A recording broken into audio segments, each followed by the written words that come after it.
महारानी की जय हो। राजकुमार अयोध्या पहुंच चुके हैं तथा महलों की तरफ आ रहे हैं। क्या कहा? भरत आ गया है, मेरा लाल आ गया है, अयोध्या का महाराज आ गया है। मंत्रा, अरे ओ मंत्रा,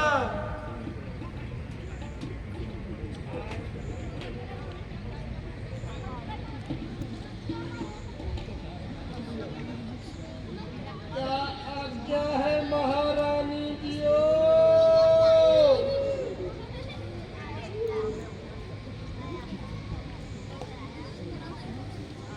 कुछ सुना तुमने? भरत आ रहा है। क्या कहा? भरत जी आ रहे हैं? अब तो जल्दी से मेरा मुंह मीठा करवाइए। क्यों नहीं, परंतु ये सब बाद में। पहले तो उनकी आरती का सामान ले आ। जा, जल्दी से चली जा। जो आज्ञा महारानी जियो।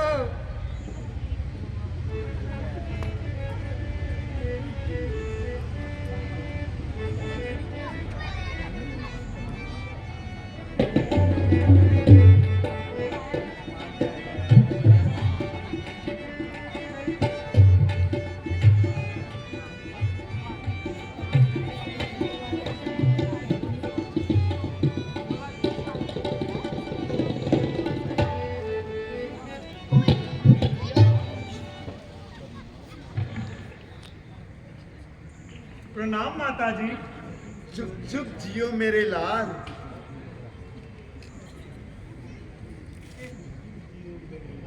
चुप चुप जियो मेरे लाल। मेरी आंखों के तारे, संसार में तुम्हारा नाम उज्जवल हो। माँ, पहले आप ये बताएं कि आज हमारा सूर्यवंशी झंडा क्यों झुका पड़ा है? महलों में अंधकार क्यों है? अयोध्या के बाजार और गलियां सूनी क्यों पड़ी है? किसी के चेहरे पर रौनक क्यों नहीं दिखाई दे रही? सब कुशल से तो है ना? बस अब तुम आ गए हो, सब ठीक हो जाएगा। परंतु मेरे आने से क्या होगा? आखिर बात क्या है? आप बताती क्यों नहीं? ओह, तो योद्धा के महाराज ने आते ही आदेशों का पालन करवाना शुरू कर दिया। अयोध्या के महाराज, आदेशों का पालन? ये क्या है? ये सब कुछ मैं क्या सुन रहा हूं मां? पहले आने वाले से कुशलता पूछी जाती है, आते ही प्रश्न नहीं किया करते। थोड़ा आराम कर लो, सफर से थके हुए हो। ये सब बातें तो बाद में हो जाएंगी। मंत्रा, अरे ओ मंत्रा, आई महारानी जियो। देखती नहीं, भरत आ गया है। जल्दी से आरती की थाली और कुछ फल ले आ। अभी लाई महारानी जियो।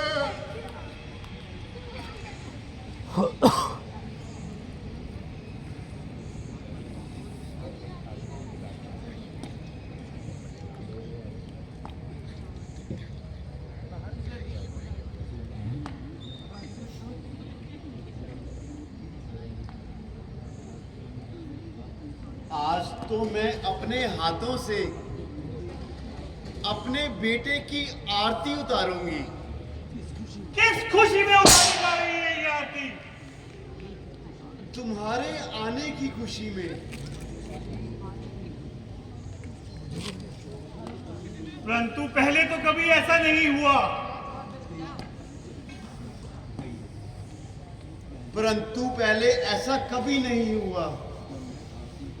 जब मैं आरती उतारूं और तुम इतने क्रोध में हो जाओ।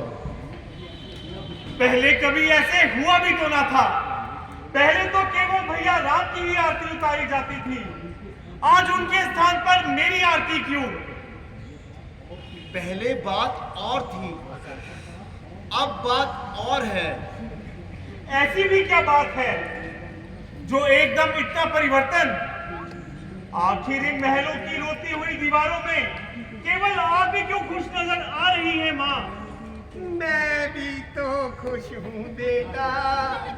मेरा भरत इतना सा था, पाल पोस कर कितना बड़ा किया, कितना सुंदर लगेगा जब।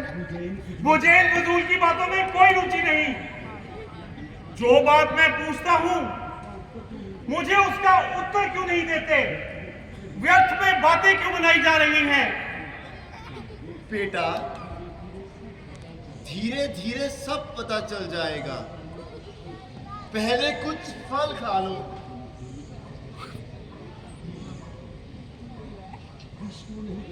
विष क्यों नहीं दे देती मुझे अपने इन हाथों से? ठीक है,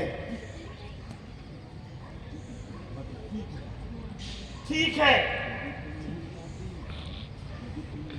यदि तुम नहीं बताती तो मैं अभी महाराज के पास जाता हूँ। महाराज? कौन महाराज? आज से अयोध्या के महाराज तो तुम ही हो। ये तुम क्या कह रही हो मंत्रा? पिताजी के होते हुए और ऐसी बातें करते हुए तुम्हें लज्जा नहीं आती? और फिर मुझसे तो बड़े भैया राम हैं, वही इस राज्य के सच्चे अधिकारी हैं। परंतु महाराज हो भी तो। क्यों? महाराज को क्या हुआ? कहाँ है पिताजी? मैं पूछता हूँ माँ, कहाँ है पिताजी? बताओ माँ, बताओ, कहाँ है पिताजी? पहले आने वाले से कुशलता पूछी जाती है, आते ही प्रश्न नहीं किया करते। कह तो रही हूं, बता दूंगी। पहले तुम ये बताओ, वहां तुम्हारे मामा नाना सब कुशल से तो हैं? हाँ हाँ, वहां सब कुशल पूर्वक है। परंतु तुम मुझे यहाँ की कुशलता क्यों नहीं बताती? इतनी देर यहाँ आए हुए हो गई, भाई लक्ष्मण अभी तक मिलने नहीं आए। आखिर ये सब क्या है माँ? मेरे लाल, चिंता की कोई बात नहीं, धीरे धीरे सब पता चल जाएगा। माँ, आखिर इस धीरे धीरे की समाप्ति होगी भी या नहीं? पहले दूध गया, उसने भी जल्दी बुलाया है, जल्दी बुलाया है कि सिवाय कुछ नहीं कहा। और यहाँ पर आप धीरे धीरे की महारनी रट रही है। मुझे तो समझ नहीं आ रहा कि आप लोगों ने मिलकर ऐसा कौन सा गुल खिला रखा है। कहती तो हूं, धीरे धीरे सब कुछ बता दूंगी। तुम्हारे इस धीरे धीरे ने मुझे पागल बना दिया है माँ। जल्दी बताओ माँ, कहाँ है पिताजी? क्या कहूं बेटा, बताना तो नहीं चाहती थी, जिससे तुम्हारे नन्हे से दिल को चोट लगे, परंतु तुम बहुत जिद कर रहे हो। तो सुनो, बड़े दुख से कहना पड़ रहा है कि महाराज अब इस संसार में नहीं रहे। माँ! तुम ये क्या कह रही हो माँ? कि पिताजी अब इस संसार में नहीं रहे?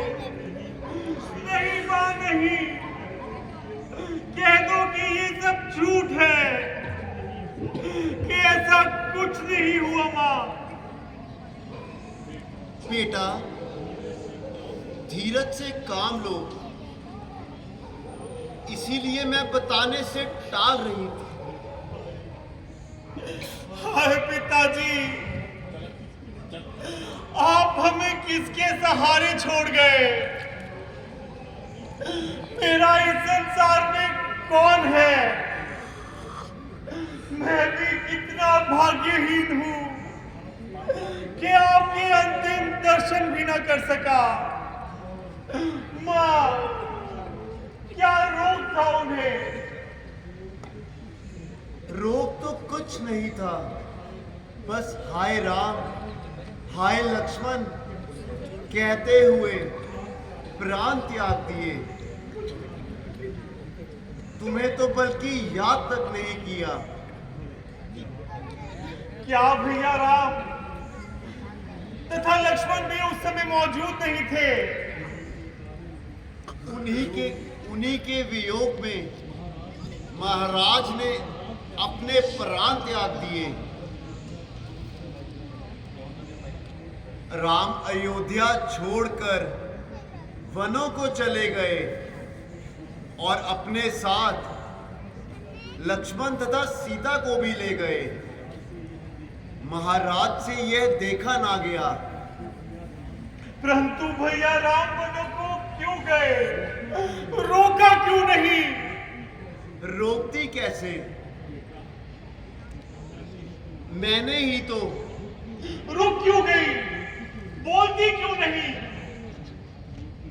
वास्तव में बात ये थी बेटा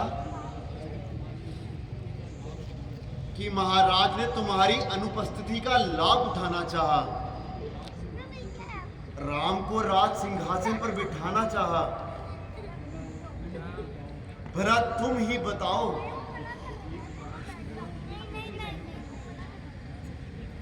एक ही माँ एक कैसे सहन कर सकती है कि उसकी सौत का बेटा तो राज्य करे और उसका अपना पुत्र मारा मारा फिरे। भला हुए बेचारी इस मंथरा का, जिसने समय पर आकर मुझे सब कुछ बता दिया और हम बर्बाद होने से बच गए। नहीं तो इस समय तुम्हारे इस शरीर पर शाही वस्त्रों की बजाय फटे कपड़े होते और तुम शाही महलों की बजाय दर दर की भीख मांग रहे होते। ये तुम क्या कह रही हो मां? हाँ बेटा, मैं बिल्कुल ठीक कह रही हूं। मैंने पिछले जन्म में अवश्य ही कोई पुण्य किया होगा, जो मुझे इस समय याद आ गया कि मैंने महाराज से 2 वचन लिए हुए थे। बस फिर क्या था, अवसर पाकर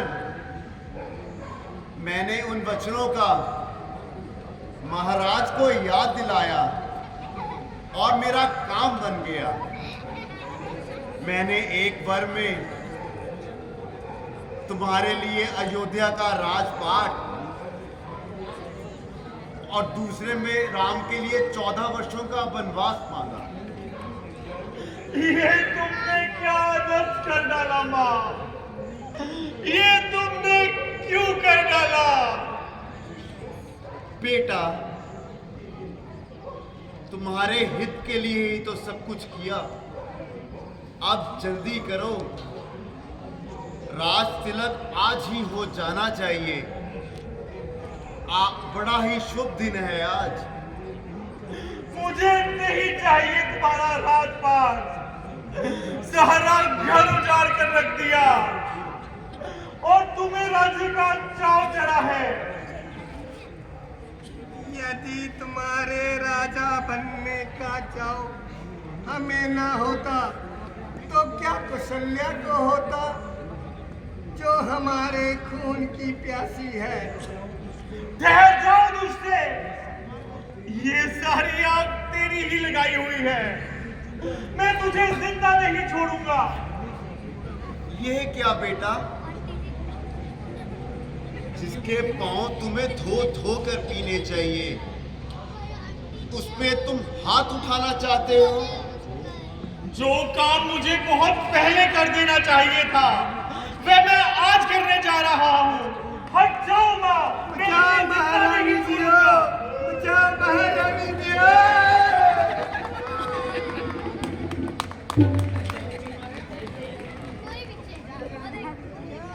अगर तुम जरा भी समझ से काम लेती तो आज ये दिन देखने को ना आता। तुम ये क्या कह रहे हो भरत?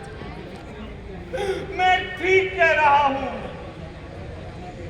आज तो अकेला मैं कह रहा हूं, कल ये सारा संसार कहेगा, वर्तमान कहेगा, भविष्य कहेगा कि एक दुष्दासी के कहने पर रानी के कई ने अपने सुहाग की, रघुकुल की शांति की, स्वर्ग को ले जाने वाली अयोध्या की हंसी खुशी हत्या कर डाली। तुम जो चाहे कहो, मैंने तो अपना फर्ज पूरा किया। तुम्हें सारी अयोध्या का राजपाट दिला दिया। अब जल्दी से राजपाट संभालो मेरे बेटा। खबरदार जो आज से मुझे अपना बेटा कहा तो ना मैं तुम्हारी कोख से जन्म लेता और न ये दिन देखने को आता। जो मुझको ये खबर होती तो इस दुनिया से चल देता। कभी पीता न तेरा दूध, पीता तो उगल देता। गर्भ में मां के मैं फरियाद करता और वो फल देता, बदल देता वो तेरी कोखिया, मुझको ही बदल देता। न मैं पैदा यहाँ होता, न ये दुर्दशा होती। पशु योनि थी अच्छी, वरना माता कर्कशा होती। तुम ये क्या कह रहे हो भरत? मर चुका तुम्हारे लिए भरत। नहीं नहीं बेटा, नहीं नहीं बेटा,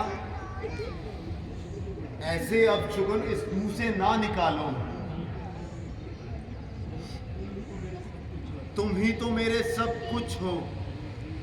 मैंने जीवन में एक ही कार्य किया है, इस पर भी तुम बिगड़ रहे हो। एक काम तो तुमने पिताजी के लिए किया, उनकी तो तुमने जान ले ली।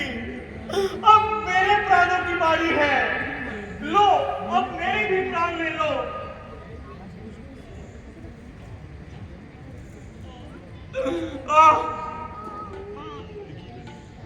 जब पिताजी ही संसार में नहीं रहे तो मैं जीवित रहकर क्या करूंगा?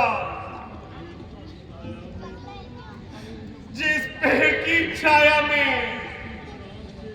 कुछ दिन आराम से बिताना चाहता था, उस पेड़ को तुमने जड़ से ही उखाड़ कर रख दिया।